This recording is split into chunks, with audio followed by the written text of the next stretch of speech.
이 내용을 지금 폭로하시는 것 같습니다. 예. 이 여상규라면 자한당 소속의 법사위원장 아닙니까? 예, 맞습니다. 네, 그런 인물이 예. 이 대한민국을 이 엉망으로 만든 금독을당과 한패월이라고 주장하시는데 굉장한 얘기입니다, 이거 지금. 예. 한번 얘기 한번 들어보겠습니다. 말씀 한번 주시죠. 예.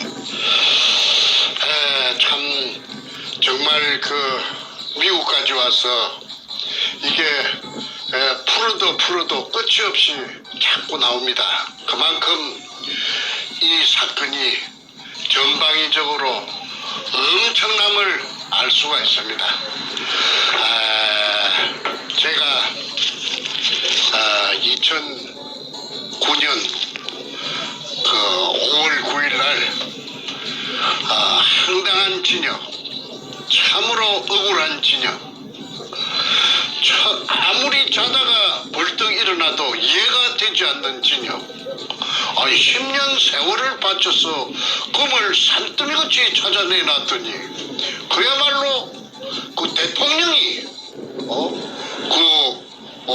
금독을단에 그 개수하고 접목이 되어서 범죄단이 되었다는 거. 아이고 정말 그 이해할 수가 없었죠. 그 감옥살이 하는 내내 그 정말 그 참 노무현이라는 그자가 정말 그 참 그럴 수가 있나. 이 인간의 탈을 쓰고 어떻게 그럴 수가 있나. 그런 게 변호사라고 판사라고 해가지고 그 행세를 하다가 먹잇감이 나타나니까 불문 물어보도 안 하고 그냥 빼들어 가는 그런 강도하고 다를 바가 하나도 없는 그런 인간이 또 대통령까지 되었다는 거 나 그거 이해할 수가 없었습니다. 그래서 진역을 사는 내내 그야말로 이걸 어떻게 해야 내가 석방돼서 나가면은 이 어려운 난제를 내가 풀 수 있을까. 나는 항상 자나깨나 그 생각만 했죠. 그래서 제가 5월 9일 날 새벽에 그 교도소 문을 나섰습니다. 그리고 2009년 내가 5월 9일 날 내가 그 44개월의 또박이 진역을 다 살고 내가 나갔는데 아마 그달일 겁니다. 그달 제 기억에는 2009년 5월 20 며칠 날인가 25일 날인가 그 날짜를 확실히 내는 잘 모르겠는데 그놈이 노가 그놈이 그 엉큼한 그 뻔뻔하고 더러운 노가 그놈이 뒤졌다고 하는 소식을 들었어요.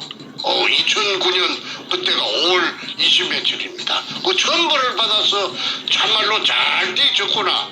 그런데 그놈 새끼가 그 봉화마을에서 말이지 퇴직하고 나와가지고 그 자전거를 타고 손자들을 뒤에 태워가지고 보리대 병거지를 덮어쓰고 말이지 오리농법이라고 해가지고 그 보험을 잡고 막 그 자전거를 타고 설치고 다니는 그 모습이 천년만년 살 것 같았는데 또 금도 양껏 또 고물쳐 놨을 것이고 그런데 어떻게 뒤졌는가? 그 지 맹대로 못 살고 따발이고 올라갔는가 생각하니까 내가 어이가 없었습니다. 그래서 내가 부엉이 바위에 내가 어떻게 생겼는지 궁금해서 그 마을에 봉화마을에 내가 찾아갔죠. 과연 거기에서 떨어지면 사람이 적사하고 콩가리가 되겠더라고요. 아주 높읍디다. 그런데 이제 그 동네에 가서 내가 허름한 옷차림으로 가서 그 동네에 지나가는 넋수구리한 영감을 하나 붙잡고 내가 물어봤습니다. 저 집이 그 노무현이 집이 저 집인기요? 하니까 예 그렇습니다. 구경 왔어요. 그래서 죽었다고 하는데 어째 죽었는가요? 내가 시치미를 떼고 물어본 게네. 그 영감이 하는 말이 우리도 잘 모르겠는데 저 집은 터가 별로 안 좋은 것 같아요. 우리 동네 사람들은 저 집을 지어놓고 잘 살 줄 알았더만은, 그리 집 지어놓고 얼마 안 가서 그리, 죽어버리는 거 보니까, 집터가, 안 좋다고 수군거리고 있습니다.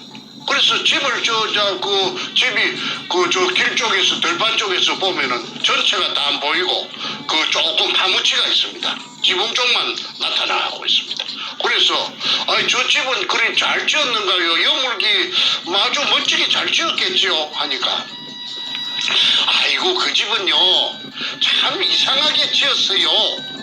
그래 무엇이 이상하게 지었습니까? 내가 유도를 했지요.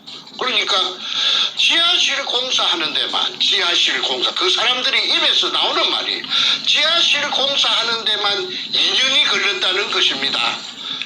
무슨 집을 짓는데 지하실 공사하는데 2년이 걸렸 그 사람들이 수군거렸대요. 그래서 나는 지하실 공사하는 데만 2년이 걸렸다는 그 동네 사람들의 말이 나는 가슴에 와닿았지요. 저놈이 문현동에 금을 깔고 있으려고 지하실에다가 그렇게 지하실 공사에 공을 들였구나. 그런데 그놈이 그냥 뛰어졌습니다. 그러면 깔고 있던 금은 어떻게 됐을까? 근데 그 금이 아마도 양산에 문가 한테로 뒤지고 나서나 뒤지기 전에 검찰에서 부르고 막 그래서 하니까 오금이 절리겠지요. 그러니까 검찰에서 소환장이 오고 할 적에 비밀리에 급하게 옮겨가지고 양산으로 숨겼으리라고 그렇게 추정은 됩니다. 어쨌든 제가 5월 9일날 출감했고 그 같은 달 5월 25일경에 죽었다라는 사실은 저로 봐서는 한편 허탈하고 나의 타겟가 희미해졌으니까 조금 황당하기도 했습니다. 어쨌든 그 다음 달 6월 10일경에 제가 국회 여상규라는 국회의원을 제가 만나기로 작정을 했습니다. 그 까닭은 구멍을 판 수직구를 판 업자 6천억을 부도낸 수산중공업 전 회장 박주탁하고는 입에 걸 서로 입안에 걸 내먹는 삼총사가 있었는데 그 중에 한 놈이 여상규라는 지금 현재의 국회 법사위원장이라는 사실을 알았기 때문에 일단은 찾아가서 한번 설득을 해보자 하는 그런 생각에서 이제 전화를 국회의원회관으로 전화를 돌렸습니다. 그때 전화를 받은 사람이 비서관인데 그 말씨가 경남 남해 말씨를 해요. 왜 남해 말씨는 경상도 사람들 말 중에서 특별히 표시가 나느냐 하면은 남해라는 곳이 예전에 조선시대의 귀향지입니다. 그러니까 한양에서 특히 또 대궐 같은 데서 아마 기왕을 많이 내려간 모양입니다. 그러니까 독특한 말씨 중에서 궁중에서 쓰는 언어가 많이 포함돼서 섞여서 지금까지 내려온다고 그런 말을 내가 많이 들었습니다. 그래서 그 비서관에게 남해 사람입니까? 하니까 예, 제가 남해 사람, 남해읍의 서변동 출신입니다. 제 이름은 고아무개입니다 하는데 그때 들은 이름이 지금 맞는가는 모르겠어요. 내 기억에 의존하니까 아마 내가 기억을 해보니까 고명진이라고 내가 기억이 됩니다. 그 사람이 여상규 사무실에 비서관 일을 했는데 다음에 몇 년이 훨씬 지내서 한 10년 이상이 지내서 디도스 사건이 터졌을 적에 디도스 사건의 주인공은 국회의원 진주 출신의 최구식인데 조선일보 기자 출신 최구식이의 비서관으로 가가 있더라고요. 고명진이 집은 경기도 일산이라고 제가 들은 기억이 납니다. 어쨌든 고 비서관께서 뭐 때문에 여상규 의원을 만나려고 합니까? 해서 대단히 중요한 민원이 있다. 공개를 못한데 의원한테 직접 이야기해야 된다. 좀 만나게 해주시오. 주시오 했더니 뭐 어떻게 그 저를 갖다가 그 예쁘게 봤는지 그 당장 그 시간을 빼주더라고. 며칠까지 오시라고. 그래서 이제 의원회관에 가서 기다리고 있으니까 한 5분도 안 돼서 그 유상규 의원이 들어와서 같이 대자를 했습니다. 그리 이제 수행사가 끝나고 나서 그래 이제 어떻게 왔느냐 해서 내가 대뜸 하는 말이 저 중국으로 그 도망간 금도굴 돈을 가지고 도망을 가가지고 6천억 부도를 냈으니까 그 도망을 갔다는 말이 표현이 가장 적합합니다. 왜냐하면은 경제범죄 가중처벌법으로 쇠고랑을 차야 되는데 그 중국으로 쇠고랑을 피하기 위해서 그 중국으로 갔기 때문에 그래서 도망이라고 합니다. 그래서 이제 도망간 그 박주탁이 그 의원님하고 절친 박주탁이 때문에 왔어 하니까 당장 자세를 고쳐 앉으면서 긴장하더라고. 그래 박주탁이 어쩌느냐고 뭐 때문에 그러느냐고. 그래서 제가 그 등기부 등본을 하나 책상 위에 끄잡아대서 펼쳤습니다. 그 등기부 등본은 그 수산중공업이 주식회사 수산중공업이 6천억의 부도가 나서 법정 관리에 들어가고 해생 기간 동안에 그 정리하기 위해서 만든 그 임시 회사가 있었는데 그 한국기술교류 주식회사라고 하는 회사입니다. 그 회사가 이제 말하자면은 그 수산중공업 송파구 방이동 안에 한 그 건물에 더부살이를 했는데 내가 가본 그 기억에는 한 30-40평 정도 되는 작은 사무실에 한쪽 구석에 그렇게 이제 그 쟁기 갖고 있었습니다.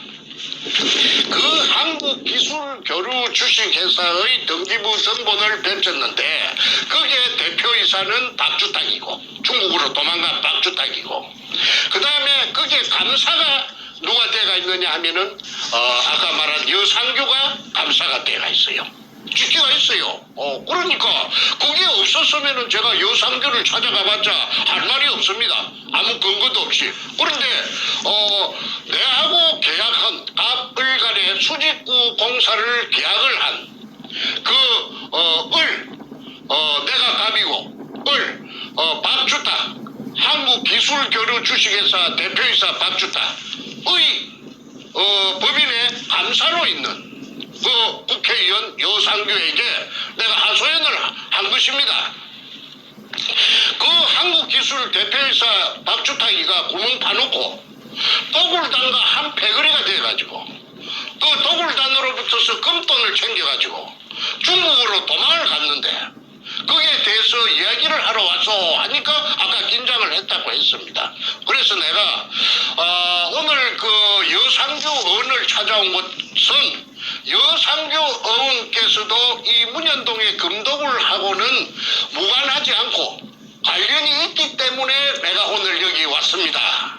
그래서 내가 할 말의 요지는 결론적으로 말해서 얼마 전에 참여정부의 그 노무현이라 하는 그 도둑놈이 문현동 금도굴단의 도둑놈이 뒤졌는데 지 명대로 못 살고 뒤져버렸는데 아마도 내가 판단하기에는 저거 졸배 지가 거느리고 있던 부하 문가 놈이 지 오야붕을 아마 죽인 것 같소. 그러니 아주 음흉하고 뻔뻔하고 내가 만나봤는데 그 이전에 아주 능청스러운 놈이니까 저놈이 지 오야붕까지 죽일 정도 되면은 앞으로 무슨 짓이든지 할 수 있는 놈이요. 어떤 나쁜 짓이라도 감행할 수 있는 놈이니까 내가 판단할 적에 내 다큐멘터리 작가인데 넌픽션 작가인데 저놈이 저 독나무라 하면 독의 열매가 열리는 나무라면은 그 나무가 앞으로 자라서 무성해서 독의 열매를 많이 맺어갖고 이 세상에 씨를 퍼뜨리면은 이 나라가 큰일 납니다. 이 나라가 그냥 완전히 망조가 들어서 망할 수가 있습니다. 그러니 의원께서 그 친구, 그 절친, 삼총사 중에 한 사람인 그 박주탁이 비록 부도가 나서 중국에 가가 있지만은 가장 친하니 설득을 해서 중국에 직접 가시든지 전화상으로 가까우니까 설득을 간곡하게 해서 그 문현동에 그 자기가 판 군역 내하고 계약해서 판 수직구 아래의 정체를 밝혀주시면은 의뢰공장이 일제 의뢰공장이라 하는 것이라도 밝혀주시면은 이 사건은 해결됩니다. 만약에 한국에 오기가 간단치 않으면은 그 중국 현지 북경에 그 한국의 각 언론사 특파원들이 전부 다 그 매체마다 다 나가 있으니까 그 내가 중국으로 넘어가든지 해서 거기에서 중국 북경 현지에서 기자회견 하면은 그날 오전에 하면은 오후에 그냥 전국에 쫙 그냥 다 퍼져버릴 테니까 다 알게 될 테니까 문현동 금도굴 사건은 그것으로 전부 해결됩니다. 한 번만 보도가 되어버리면은 중국발로 한 번만 보도가 되어버리면 해결됩니다. 그러니 내가 박주타기가 도굴단에서 받은 지분도 보장해 주겠고 또 내가 그만큼 더 줄 테니까 박주타기를 설득을 해서 국가도 살리고 저 동나무 저 독이 열리는 나무 문재인을 아직 어린 묘목이라고 보이니까 싹 뽑아버리도록 합시다. 그것이 이 나라를 살리는 길임을 좀 명심해 주시면 감사하겠습니다 하고 내가 간곡히 내가 사정을 했는데 쓰다 달다 말이 없더라고. 아무 반응이 없더라고. 그냥 바보처럼 멍청히 딱 그만 내만 쳐다보고 말이 없더라고. 그런데 좋으면 좋다, 꾸짖으면 묻다, 뭐 아니면 아니다, 기본 기다, 말이 있어야 될 텐데 말이 없더라고. 그래서 내가 자꾸 다구칠 수도 없고 초면에 그래서 내 명함을 한 장 전화번호 적힌 명함을 내주고 심사숙고를 해가지고 좋은 쪽으로 해결의 가닥을 찾아주십시오 하고 내가 돌아왔던 것이 엊그제 같습니다. 그런데 그 후에 제가 그 중국 절강성 짜싱 다흥시 개발구 운해로 222번지에 수산기계유한공사라는 종업원 1,500명 중국인 그늘인 그 회사를 갖다가 내가 직접 찾아갔고 그 소재지를 알아서 그래서 그때 박주타기는 한국에서 외환을 갖고 나갔다. 불법으로. 한국에 돈을 중국으로 허가 없이 불법으로 갖고 갔다고 해서 외환관리법으로 중국에서 한국에 압송된 일호 그러니까 형사공조체제를 맺은 지 송환 1호로 박주타기 한국에 걸려와서 진역을 살고 있을 때 제가 그때 수산기계유한공사 그 중국 현지에 찾아갔죠. 그래서 그 아들 박윤희를 만났습니다. 저 아들이 박윤희인데 키는 저 아버지보다 한 5cm 정도 크고 호리하더라고요. 그런데 눈가리가 뻥깨네 똑 지애비하고 갖다 따끔하더라고. 그런데 미국에서 유학을 했는 오렌지족이라고 합니다. 그쪽 저거 고향 사람들이. 그런데 아들 하나, 딸 하나인데. 그런데 이게 미국에 유학 댕기던 걸 지 애비가 이제 수산기계 유한공사를 이제 그 경영하는데 지가 벅차니까 종업원 1,500명이나 되니까 그렇게 절강대학교 중문가로 편입을 시켜가지고 뭐 중국말 좀 하는가 몰라도 그런데 이 새끼가 손 그냥 호로 새끼라 크더라고. 내가 그 동네 사람들이 그렇게 하더라고. 지 애비를 딱 돋아 닦으면 바로 떼기장을 쳐버리고 아구창이고 뭐이고 말이고 배떼지고 뭐이고 들어 차온다고 그러대. 그래가지고 호로 새끼라고 소문이 났더라고. 그 방윤이라 이름이. 윤자는 삼수변의 윤할 윤자. 윤할유 할 때 윤자. 엔진오일 할 때. 희자는 박정희 대통령 할 때 희자. 무슨 희자인고 내가 갑자기 잘 생각이 안 나는데. 그런데 이 새끼가 이제 지혜비 대신 대신해서 한국에서 지 애비의 친구가 왔다. 내가 친구라고 했지. 하니까 와서 하는 말이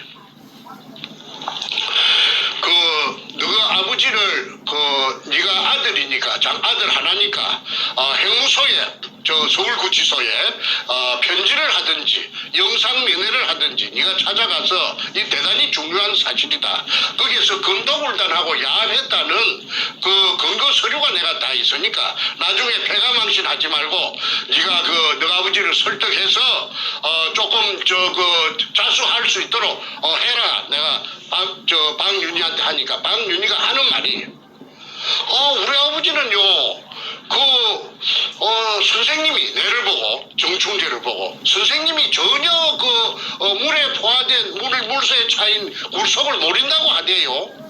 그런데 무슨 증거가 있고 무엇을 안다는 말입니까? 우리 아버지는 들통이 안 난다고 선생님이 전혀 굴속에 물에 차 있는 굴 밑을 전혀 모른다고 하던데요 하고 어화스럽게 하더라고. 그러니까 인마 이거는 저애비하고 뭔가를 들었지요. 그 다음에 거기에 조선족 부사장이 있는데 남씨라 내하고 나이가 얼추 같더라고. 길림성 사람이라. 그 사람이 하는 말은 내가 이제 저거 아들 박윤희 기다리면서 하는 말이 혹시 남사장 박주타기가 부산 문현동에서 일본 놈 의뢰공장 속에서 금이 나왔다고 안 합니까? 내가 그리 썩 한마디 던지니까 아이고 내가 그 말을 갖다가 내가 수백 번도 더 들었습니다. 귓구녕에 못이 박힐 정도로. 그것도 경상도 말하던데 못이 박힐 정도. 임금님 기는 당나귀 기라고 금이 막 산더미렇게 한정없이 나왔다면서요. 그 조선족 길림성 조선족 남사장이 내한테 금이 나왔단 말을 갖다 내가 그것이 찾아올 줄 모르고 그 자랑 삼아서 그리 했겠지요. 그게 박주타기의 정체입니다. 어쨌든 박주타기가 6천억을 부도내고 중국 절강성에 가서 1,500명 종업원을 거느린 큰 공장을 지을 때는 무슨 돈을 갖고 그래 했겠습니까? 금돈 중에서 일부를 받아갖고 그 금돈을 매개로 해서 지금 수협은행장 김인근이로부터 임금님 할 때 이자 밑에 미음 임근 권세근장 임근이라는 자가 부산 수산대학을 나온 지금 수협은행장입니다. 수협중앙회장. 수협중앙회장. 이 자가 사인이 된 박주탁을 대신해서 사인이 된 서류를 제가 갖고 있기 때문에 이 자를 갖다가 내가 부산 코모도 호텔에서 내가 낚아채가지고 추궁을 하니까 백주놈이 서울 신사동 강남 신사동 백주놈이 반지하 사무실에 찾아가서 제가 박주탁을 대리해서 1.5% 지분에다가 사인했다고 하대. 그래갖고 30억 이차에 걸쳐서 60억을 갖다가 빌려줬다. 중국에 가는데 돈을 갖다가 조금 다대가이 일본말로 다대가이 임시 변통 좀 해달라고 해서 1.5% 담보를 받고 금독을 앞으로 문현동에 나왔을 금 지분에 대해서 배당을 받고 그 다음에 60억을 줬다는 말을 내가 여러 사람이서 코모도 호텔에서 내가 채취한 적이 있습니다. 자, 내가 그 뒤에 오늘날까지도 이 부산 문현동 금도굴에 대해서 의뢰공장에 대해서 발목이 잡혀가지고 17년째 이 미국까지 와서 이 방송을 하고 있죠. 저는 지금 벌써 문현동에 대해서 금 한 조각이 맛도 못 보고 포로가 돼갖고 내 청춘 17년까지 저당 잡혀가 있습니다. 그런데 제가 아까 말하는 국회 법사위원장 여상규 얼마 전에 여상규가 무슨 유튜브 내가 그 유튜브 이름은 내가 들미지 않겠습니다. 한국에서 제일 센 유튜브에 나와가지고 삼선 의원이라고 있는 무게 없는 무게 다 잡고 자기 어머니 나이 많은 노모님이라고 하대. 그 사회자가 노모님한테 효도를 지극하게 하신다고 아이고 소문이 자자하게 많이 났습니다. 참 하신다고 고생이 많으시죠? 하니까 아이 뭐 자식으로서 당연히 해야 될 도리지요. 저 노모님한테 저는 효도하는 것이 즐겁습니다 하면서 박장대소를 하더라고. 내가 그만 기가 차는 기라. 나는 우리 어머니한테 나도 장남인데 우리 어머니 저 세상 돌아가셨을 적에 나 중국에 도망가가 있었고 독을단 저 백주놈이가 죽이려고 길라를 붙이니까 그 다음에 우리 아버지가 또 그 위에 또 세상을 버릴 때 93살로서 세상을 하직했을 적에 내 장남으로서 내가 참석도 못하고 조상의 참석도 못하고 장례식에 중국에서 내가 눈물을 흘리던 일이 엊그제 같습니다. 가슴이 떨려요. 아버지하고 어머니한테 불효한 것을 생각하면 치가 떨리지 않습니까? 그런데 아까 국회 법사위원장 여상규는 효도하는 것을 자랑스럽게 생각하더라고. 그래서 내가 그 이전에 내가 저 non-fiction 실화 작가니까 내가 조사하는 거는 내가 알렉스 헤일리보다도 내가 더 잘합니다. 내가 그 발지산 정순덕이도 내가 지나간 역사도 눈에 안 보이는 거 내가 바로 그만 내가 설치면은 싹 다 찾아내버립니다. 그래 복원을 하는 재주가 있어요. 그래서 내가 한때는 내가 하도 괘씸하고 이거 무엇이 이거 국회의원 놈도 이게 대통령도 국회의원도 여야를 불문하고 전부 다 전방위적으로 이거 문현동에 전부 다 연결돼가 있네 싶어서 이 자식이 도대체 어떤 가문의 종장고 한번 조사를 해봐야 되겠다 싶어서 내가 한 2, 3일 정도 하동읍에 내가 출장을 갔던 적이 있어요. 그래서 하동 악양민하고 하동읍을 갖다가 내가 취재를 해본 결과 지금 그 사실을 이게서 폭로하려고 그러니까 내도 나이가 70이 넘었는데 사실은 내 마음이 좀 캥기기는 캥깁니다. 왜 그러느냐 하면 인간적으로는 할 도리가 아니다. 이게 정말 내가 이 좋지도 않은 그 뿌리를 만인들 앞에서 이거 공개하는 것은 대단히 내 양심에 좀 가책이 되지만은 이건 뭐 전부 도둑놈이니까 도둑놈은 잡아야 되거든. 그래갖고 억울한 육을 물속에 포화된 육을 1000개를 갖다가 규명해서 빨리 그 잡아 올려야 되려고 하면은 이거 뭐 찬밥 더운밥 볶음밥 걔네 여기가 없어서 그래서 이걸 부득이 그 알렉스 헤일리 뿌리처럼 김타군때 내가 이걸 폭로하니 듣는 분들께서 조금 언짢은 점이 있어도 큰 걸 생각해서 양해를 해주시기를 간곡하게 바랍니다. 자기 어머니 내 나이를 알아요. 내가 호적동물한테 해봐도 알아요. 여상규 모친하고는 나이 차이가 16살밖에 안 나요. 안 나요. 왜 16살이냐? 그걸 내가 말씀을 드리겠다고. 그 여시가 입구자에 입구자 2개 있는 여시가 있고 사람 인변 밑에 붙은 여시가 있다고. 그런데 이 여시는 사람 인변 밑인데 이 여시 집에 여시가 하동읍에서는 호족이라 아마 대대로 쩡쩡 울리고 살았던 모양입니다. 그 집이 상당히 대간집이 모양인데 저 아버지가 한 80 가까웠는데 그 영감의 나이가 78인가 79인가 80인가 그거지는 내가 모르지요. 사람들이 말로 그래 하대. 한 80 정도 돼요. 허연 영감이 있었다 하대. 건강한 영감이. 그런데 그 집에는 농사도 많이 짓고 종들도 무심이지 무심도 뭐 한 4-5명 되고 그 다음에 식모들만 해도 한 30명 5명 됐다고 그러대. 그런데 그 집에 어느 날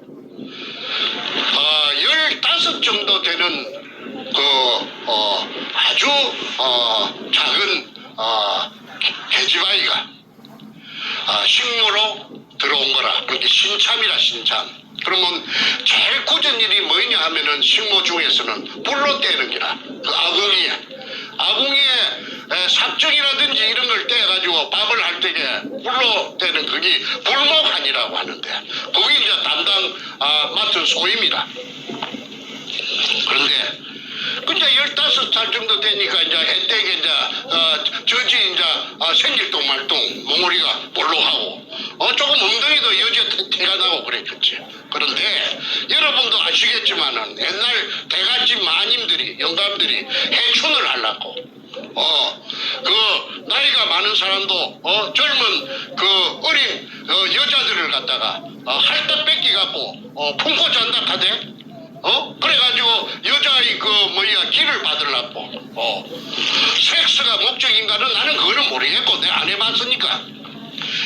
그런데 어느 날 집이 텅 비는 뭐를 심으러 갔든지 무슨 집안에 행사가 있어서 그 계집아이 혼자만 남가놓고 다 갔을 때 이 영감님이 그 여자 아이를 눈독을 들이고 있던 걸 그만 잡숴버린 거라.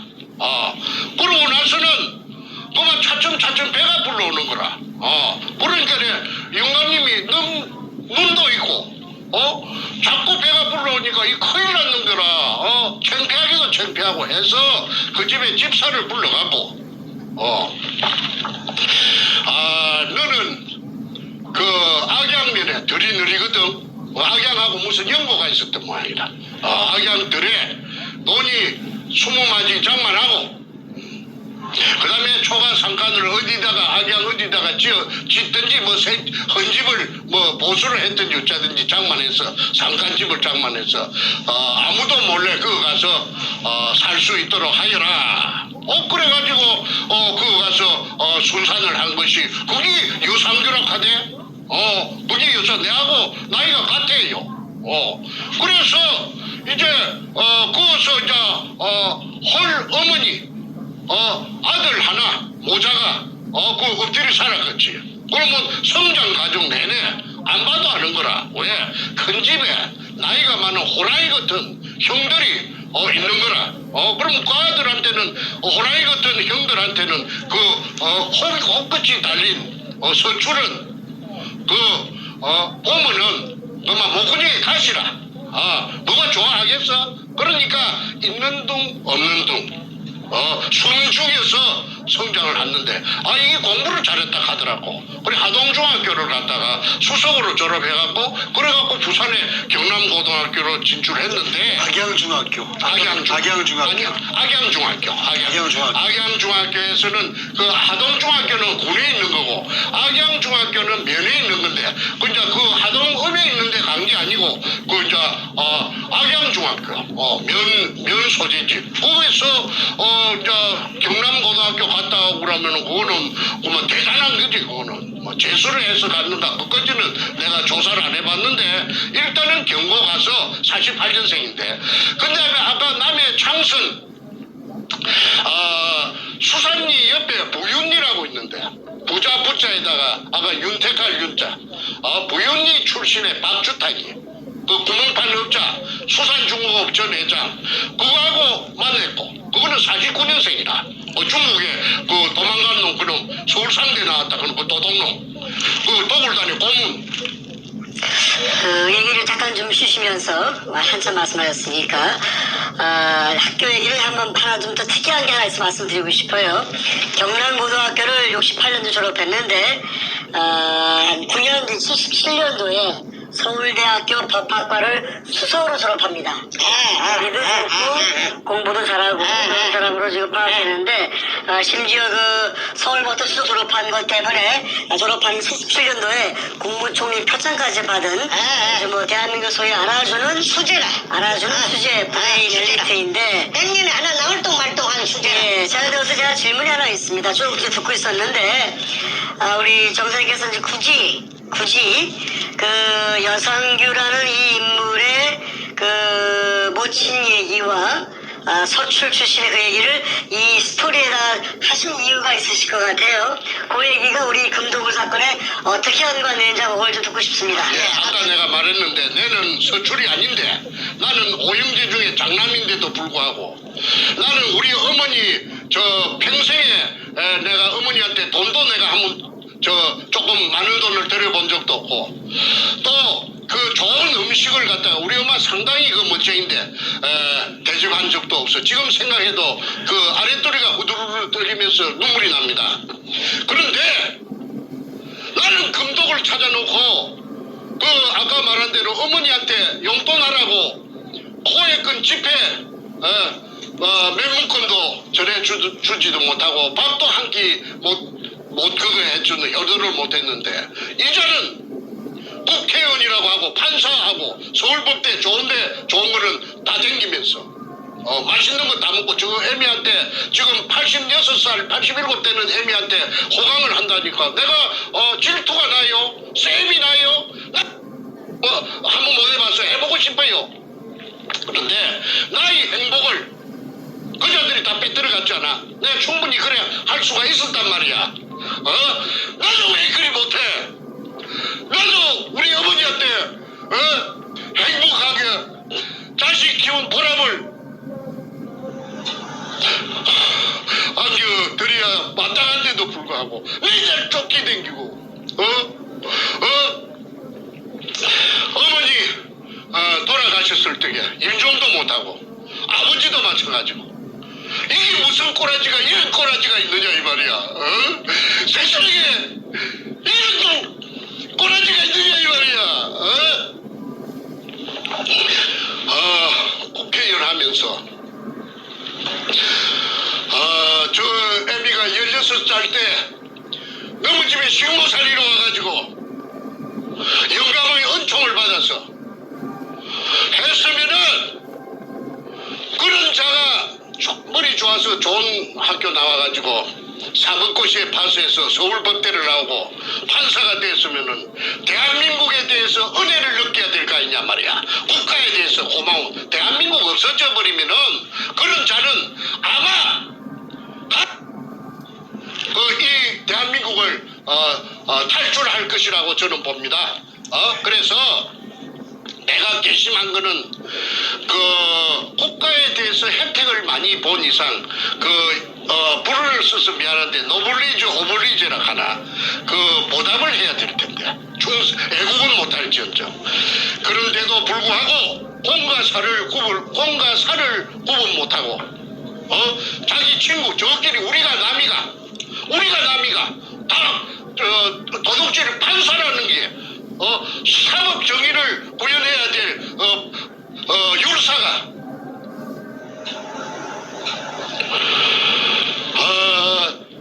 아까 말한 한국기술교류주식회사 그 대표이사 박주탁이가 범죄단의 고문이 되었고 지분 3%를 받아갔을 적에 그 감사인 그 절친 그 삼총사 그 율사가 고치 다 해줬을 거라고 봅니다. 박주탁이 어떻게 돈을 장만해가지고 어떻게 중국으로 도망가서 어떻게 하라고 그래서 내가 그 도거이 나무 묘목을 뿌리 뽑자고 후안을 대한민국에 저 노무현 저거 호야봉도 죽여버리는데 대한민국도 탈취할 것이다. 묵묵부답으로 말하지 않더니 결국은 제가 말한 대로 자기 2009년 내가 찾아갔을 때 6월 10일에서 15일 사이인데 그때 내 말을 듣고 그 돈 드는 것도 아니고 폭로를 했으면은 대한민국 좋은 나라 되고 지금 이렇게 나라의 정체성이 흔들리지도 않고 위험도 없었을 것이라고 저는 봅니다. 그래서 이야기를 하려면은 밤을 새도 못하겠지만은 괘씸해서 내가 아랫도리가 후들후들 떨리고 바로 그 합니다. 그래서 이 배운 자들이 그 좋은 머리를 오히려 더 판사라는 것들이 법을 안다는 것들이 더 악용을 해가지고 민초들을 모르는 평민들 거를 빼들어 먹고 그만 갈라 제끼고 그만 시치미를 떼고 능청을 부리고 모르쇠로 일관하고 이게 무엇이 이게 사람 사는 세상이냐 이 말이야. 자, 이제 오늘 방송을 마무리하면서 다시 한번 제가 오늘 정리하는 취지의 질문을 드리겠습니다. 오늘 제목이 금도굴단과 한패거리인 국회 법사위원장 여성입니다. 지금 현직 국회 법사위원장이고 자한당의 삼선위원이고 소위 서울대 법대를 쑥 졸업한 대한민국의 최고 브레인인데 지금 정선생님께서는 이제 오늘 쭉 한 몇십 분 말씀하시면서 이자가 여성이라는 대한민국 최고의 엘리트가 이 금도굴 범죄 금도굴단과 한패다 이렇게 말씀하셨어요. 개그리. 자, 한 3분 정도 이내에, 이제 지금 한 40분 말씀하셨는데, 한 3분 이내에 여상규가 금도굴과 한패거리인 이유를 간단하게 요약 정리해 주시고 오늘 끝내겠습니다. 때하고 같이 인연을 맺은 박주탁이 좋은 인연을 맺을 수가 있었습니다. 왜 그러냐면은 그 금을 산더미 같은 금을 찾아준 업자니까 그것도 돈 한 푼 안 주고 금이 나오면 100억을 주기로 했거든요. 계약서에. 그런데 도굴단의 고문이 되어버렸어요. 도굴단으로부터서 내한테 100억 받지 않고 도굴단으로부터서 100분의 3을 받았습니다. 그러면은 그것이 100분의 3이라는 것을 박주탁이가 다 챙겼는지 그 일부가 여상규한테 갔는지는 모르지만 여상규와 박주탁은 공존 공생 관계였고 악어와 악어새처럼 그래서 서로 동거동락했고 고등학교 다닐 때부터서 그렇다면은 그 금의 일부가 일단은 여상규에게 갔을 것이라고 저는 합리적인 의심을 하지 않을 수가 없습니다. 그렇다면은 그 여상규 역시 문현동 금도굴에서 자유로울 수가 없다면은 내 말이 어거지고 내 말이 억하심정이고 내 말이 사실무근이라면은 지금이라도 늦지 않았어요. 지금이라도 기자회견을 하든지 해서 나는 문현동 금도굴하고는 전혀 상관없고 나는 금돈 1원도 받은 적이 없다. 그런데 그 당시에 내가 한국기술교류 주식회사 감사를 했던 것은 맞다. 그래서 내가 감사를 했기 때문에 이러한 누명을 썼다. 그런데 세상 사람들은 내 이 결백을 내가 밝히니 내 말을 믿어달라. 요거 한마디 하면 나는 믿어주겠습니다. 나는 그 사람이 그 금도굴 돈을 받았다고 나는 그 합리적인 의심을 거두어 드리겠습니다. 자, 그런 이 여상규라는 사람이 우리 정석이 찾아갔을 때 아무런 말도 안 하고 그냥 듣게 말게 하지 않습니까? 그렇죠. 그렇죠? 근데 이제 그 표정이라든가 분위기는 어땠는지 한번 그걸 한번 묘사해 주시겠습니까? 제가 지금 현재 당장 떠오르는 것은 그 판사고 좋은 데만 찾아다니면서 맛있는 것만 먹었을 건데 피부가 그 정말 더럽게 빨래판같이 쪼글쪼글하다는 기억. 지금은 보톡스를 맞아서 팽팽한가 뭐 맛있는 걸 더 많이 먹어서 팽팽한가 모르겠는데 그 당시에 피부가 빨래판처럼 쪼글쪼글해서 참말로 더럽게 늙었다 하는 그 기억 하나가 지금 남아있고 그 다음에 사람이 쓰면 쓰다 닮은 달다. 또 더군다나 경상도 사람이라 하면은 자기 내가 찾아와서 그만큼 이야기를 1시간 정도 얘기를 갖다가 했으면은 무슨 잘 가라면 잘 가라든지 앞으로 한번 연구해 보자든지 무슨 말이 있어야 될 텐데 문현동 금도굴이라 하는 말 그것 때문에 박주탁이 찾아왔다는 말 때문에 입을 봉해버린 거 말하지 않는 거 그래서 나는 이 서출은 눈치를 보고 아까 내가 잠깐 이야기했는데 서출이 뭐 숭이 될 건 없습니다. 신분 사회도 아니고. 그런데 이 양반은 서출이 아니에요. 또 누구 서출입니까? 김무성이 서출이죠. 김무성이 GM이는 그 기생이라 하대 기생? 그런데 김무성이는 그 문현동 금도굴에 나는 그 엄청난 역할을 해서 엄청나게 많이 빨아먹었다고 봅니다. 그래서 김무성이가 전방위적으로 PK 부산 경남 이런에 저급한 우리가 남이가 해서 전방위적으로 코를 끼갖고 살포를 했고 이것들이 반문연대 지금의 반문연대 뉴라이트 계열 김영삼이 졸개들을 규합해가지고 돈으로 가지고 얽어갖고 반문전대를 만들어서 그 뭐라 합니까? 요새 그 헌법 개정을 해가지고 내각제로 가자는 거 아닙니까? 그렇죠. 누구 마음대로?